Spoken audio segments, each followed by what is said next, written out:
Kitchen, I was in my 40s and on my way to an interview for my dream job. Then an elderly woman collapsed. She was making a hiccup-like sound from time to time, but she hardly seemed able to breathe. Fortunately, I knew how to use an AD. I rapidly used the ARD and performed first aid with the impatient driver on my side. I got off the bus at the next stop with Caroline and waited for this ambulance. I saw the ambulance off and hurried to the interview venue. I was 2 hours late. Of course, the interview was over. I tried to meet with the interviewer to apologize, but he would not meet with me. Even though I had helped someone, I was feeling terrible. It was my fault for not letting them know that I was going to be late, but it was an emergency, which is more important, say, someone's life or tending a job interview. It was my fault for not letting them know that I was going to be late, but it was an emergency, which is more important, saving someone's life or attending a job interview. As soon as I got home, I was complaining to my father. My father was a quiet man and didn't say anything. He listened to me silently. "Thank you for listening to me, Dad." My father didn't respond to sipping when I thanked him. As I left the living room, he muttered, "You're a sweet girl, just like your mother." My mother died of illness when I was in junior high school. She was a cheerful and person. I was grateful to my father for raising me with his own hands. I had been sending money to him for a long time, but the company I worked for went bankrupt, and I couldn't pay the rent. I had no choice but to move into my father's house. The pay for secretarial work at the driving school I worked at was poor. Most of the living expenses were paid by my father. We were living off savings. Now, I'm 46. I can't believe that my father is taking care of me. I was ashamed of myself that I have to depend on my father to live at my age. I couldn't sleep at all, and the morning came. I went to the interview with terrible bags under my eyes. I honestly didn't get a good response. The interviewer even worried about me because I looked bad. I decided to sleep well that night. Otherwise, I couldn't allow my father to enjoy a comfortable life. As I was gathering my thoughts, my father called me. It was perfect timing. I decided to make my father's favorite dish for dinner. You said, is this a new kind of scam? In fact, a friend of my father's had once been a victim of a lawyer scam. The friend was robbed of $100,000. He said that he never got his money back. If they take my savings, how are we going to survive? Live from tomorrow. When I hurried home, I found a man in a suit standing at my door. The man said, "I came to thank you." He gave me his business card. His name was Grayson Stewart. He said, "According to the bus route, I deduced where you live, and I was able to get here by asking the neighbors. The reason I came to thank you is because that is what the person you helped wanted." Ow. Eso. Or Sam. Grayson anticipated and answered my questions before I ever asked. I was still wary of him, but I realized one thing. Grayson was probably a quick thinker. If we let our guard down, a fraudster could quickly take advantage of us. I managed to coordinate the story with my father, saying that we had to go to the hospital. I politely asked Grayson, the man who seemed to be a lawyer, to leave. It was the scariest experience I had recently. my elderly father and I, 46 years old, lived in the house together. We received a phone call recently from an insurance scammer.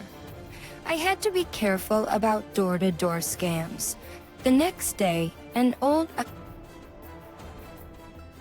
Fixa easy dollar your solite lady visited my house. The next day, an old lady visited my house. I believe I aroused your suspicions the other day. I'm sorry. Thank you for helping me on the bus, apparently. It seemed that the lawyer who came yesterday was really representing the old lady. The amount of the gratuity was too much, so I thought it was a scam.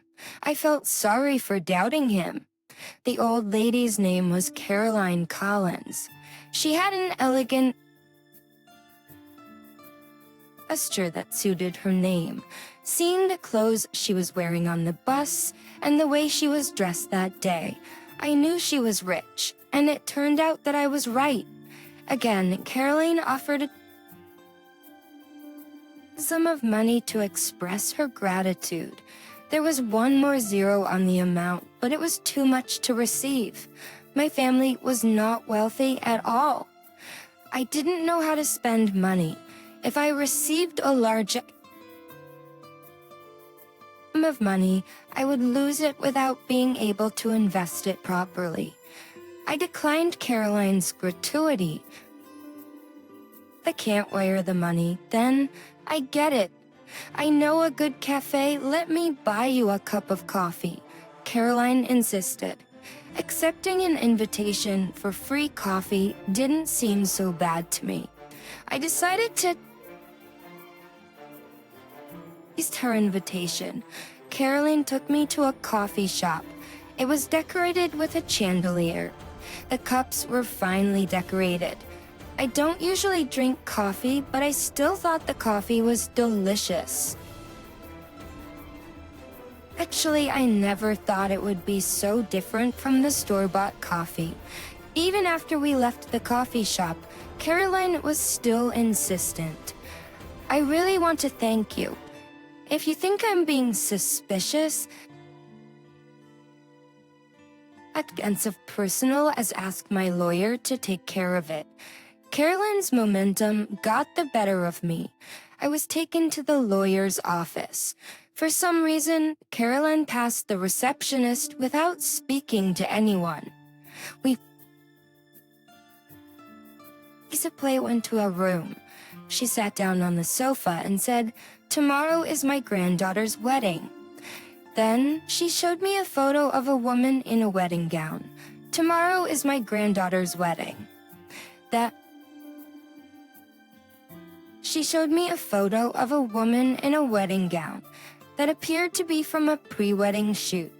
Fortunately, I was saved. If no one had helped me at that time, I would have died. I can't wire the money, then I get it. I know a good cafe. Let me buy you a cup of coffee, Caroline insisted. Accepting an invitation for free coffee didn't seem so bad to me. I decided to accept her invitation. Tomorrow is my granddaughter's wedding. Then she showed me a photo of a woman in a wedding gown that appeared to be from a pre-wedding shoot. Fortunately, I was saved. If no one had helped me at that time, I would have died. If that had been the case, I would not have been able to see my grandchild in such a pretty dress. Caroline gently patted the photo and said, "Thank you." She said these words from the bottom of her heart. "I am happy thanks to your help, so I want you to be happy too. I want to give you... It's something in return. I really want you to be happy. Caroline? I can't attend the wedding in peace if I don't do anything. I won't be able to sleep well at night." Before I could feel Caroline's eagerness to thank me. However, I had just been treated to coffee at an expensive-looking cafe. It would be awful to get any additional appreciation from her.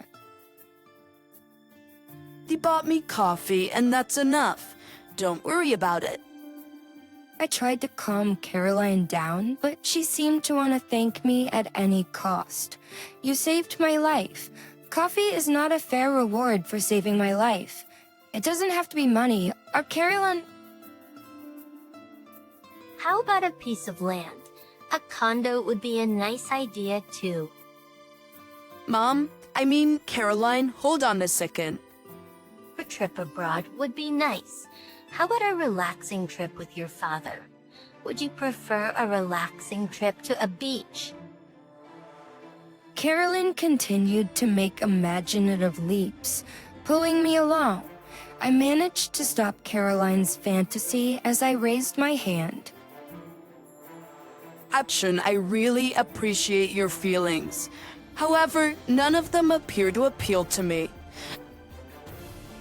Maybe I sounded rude because I was panicking, but Carolyn didn't seem to mind too much. Oh really? I'm sorry, it's that I don't know what you want. Why don't you tell me then? I want a job.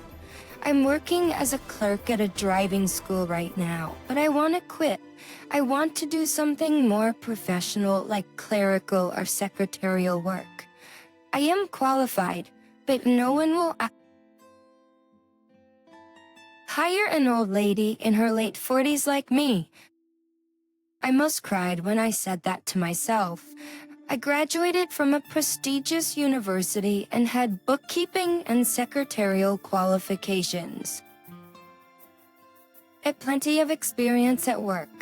However, at my age, at an interview, it was not uncommon to be told, if only you were 20 years younger.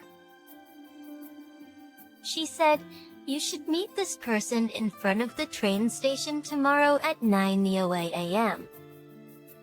Then she only said that. She didn't tell me anything more than that. I'm sure you'll be fine. She only said that. Carolyn gave me a phone number. I didn't know if that phone number belonged to a company or an employee of a vocational support facility. I had no idea. Maybe it was not the number of the company. But an acquaintance of Caroline's, I was in my late 40s. Perhaps she was trying to persuade me to become a housekeeper, given my experience as a housewife. I did minimal housework and didn't really like it, but it was better than having no job. However, I prefer to work behind the scenes, like the ones in office. Before I worked at the driving school, I was the secretary to the CEO of an IT company. I liked the work, and the company was profitable and secure, but the company expanded its business more than needed to, and the management deteriorated. The company went bankrupt. I was over 40 years old when I suddenly lost my job. I looked for a full-time job while working as a cashier at the supermarket and also worked at the driving school. There are a lot of young employees there, and it's kind of uncomfortable to work there. At of the next morning, I wasn't sure what to wear. I decided to wear a suit, thinking it would be appropriate. I put my resume in my bag just in case. I headed to the station I was assigned to arrive 10 minutes before the meeting. When I headed to the designated station, I saw a familiar person standing there. Wait a minute, I think he was the one who came to my house the other day. It was the lawyer who came to our house before. I looked at the name on the paper that Caroline handed me. I had a hunch, but Stewart is a common last name, so I didn't pay much attention to it. Passers-by were hurriedly coming and going in front of the station. The only person who seemed to be waiting for me was the lawyer, Grayson. Could it be that Was it Grayson that Carolyn wanted to introduce me to? I took a deep breath and called out to Grayson, "Good morning." Oh, good morning, Levine. Well then, it's a little early, but let me take you there. Grayson started walking. "Excuse me, where are we going?" Wait a minute. Haven't you heard anything from Caroline? Not particularly. I handed the note that Caroline gave me to Grayson. She told me to come to this place today at 9, and she gave me a phone number and a name, in case something happened. This is unbelievable. I'm sorry. My mother is a very intriguing person. Your mother? Grayson was the son of Caroline. I heard that he changed his last name when he married into her family. Carolyn was always active. She could not leave anyone in need. However, she was somewhat goofy. It was said that the people she helped often ended up in difficulty again due to her lack of caring. During important moments. Basically, she is a good person, but she is kind of a troublemaker. He sounded like he was complaining, but his expression was calm. They must be a close family. While talking with Grayson, we arrived at a familiar office. When I was shown into a room, I was asked about my work experience. It seemed like an interview. I submitted my resume just in case. I didn't know it was an interview, but you had brought it. Good preparation, good mindset. He seemed to have a good impression of me. The interview was over in a flash, and a week later, I was assigned to work as Grayson's secretary. A day as a lawyer's secretary was very busy. As soon as I arrived at work, I had to sort through the mail. I would tell the schedule of that day to Grayson when he came to work. While Grayson was at court, I prepared documents and made arrangements for his business trip. Once Grayson came back to the office, I'd have a brief chat with Grayson and then send him out. While Grayson was at the court again, I would prepare documents to be submitted to the court.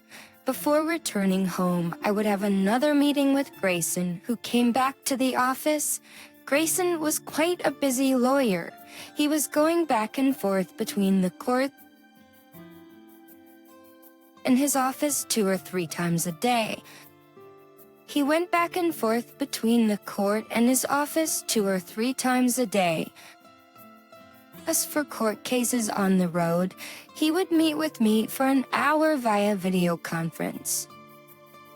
When I first started working with Grayson, my initial response was slow, and I could not perform my duties ahead of time. But thanks to Grayson's sincere guidance, I am now able to perform my duties much more smoothly. But when I go home, I am so tired that I fall asleep immediately. By the way, I heard that Caroline was able to attend the wedding without incident. Later, she showed me the pictures of the wedding with a big smile on her face. Everyone in attendance was smiling so much. The ceremony was full of happiness. I'm so glad that I saved Caroline at that time.